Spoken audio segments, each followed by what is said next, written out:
For the first time, he showed the 10-week, 12-week baby ultrasound to an audience of millions, and the government was furious. That's no different than what happened to me.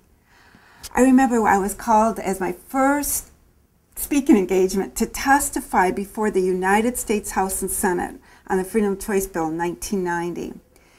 And I showed the ultrasound, and I was shocked that they didn't want to see it. They wouldn't let me show the ultrasound as part of my testimony. And why was that? They said it wasn't relevant. And I am here today to let you view for yourself without me trying to explain. Let you see the babies for themselves. I'm afraid that the subcommittee is not going to permit VCRs. We just have a general rule on that. We have lots of requests for them from both sides of the aisle. First of all, I don't recall that there ever was a vote in the subcommittee to censor witnesses' testimony. And in the 10.5 years that I have served on the subcommittee, there has never been an attempt on the part of any member of the subcommittee to restrict how the witnesses present their presentation. Was there ever a rule of the subcommittee that was adopted when the Republican members weren't here that prohibits witnesses from presenting VCRs or other type of video presentations? No, but the rule is very clear that the majority of a subcommittee makes a decision as to how testimony shall be presented. And we like to hear oral testimony, written testimony. We like to be able to ask questions. Now, I know that the Democratic majority of this subcommittee has got the votes to gag Ms. Richard.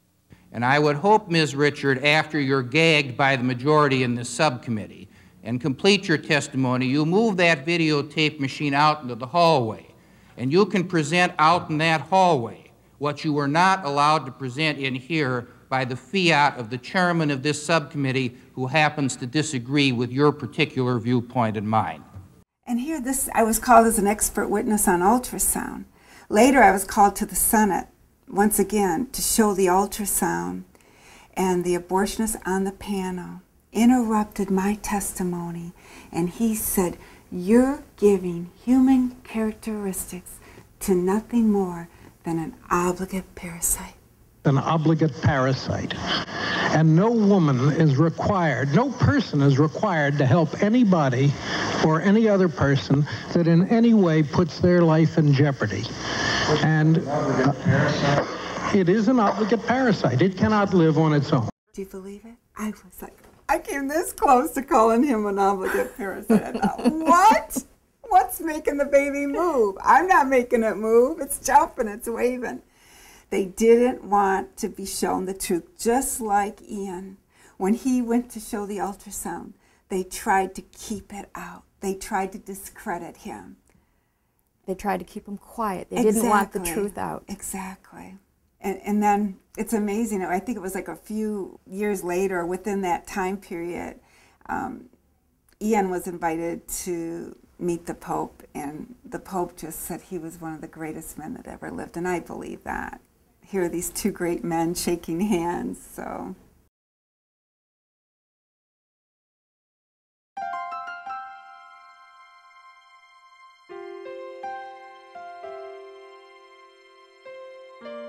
Anybody who says this is not alive is talking through his neck. It is a lie, which is intolerable, and seeing is believing. There can be no argument about it, and if I have done nothing else in my life, I have killed that dirty lie that the fetus is just a nondescript, meaningless jelly, disposable at will, something to be got rid of. He was right. He was right. He is right.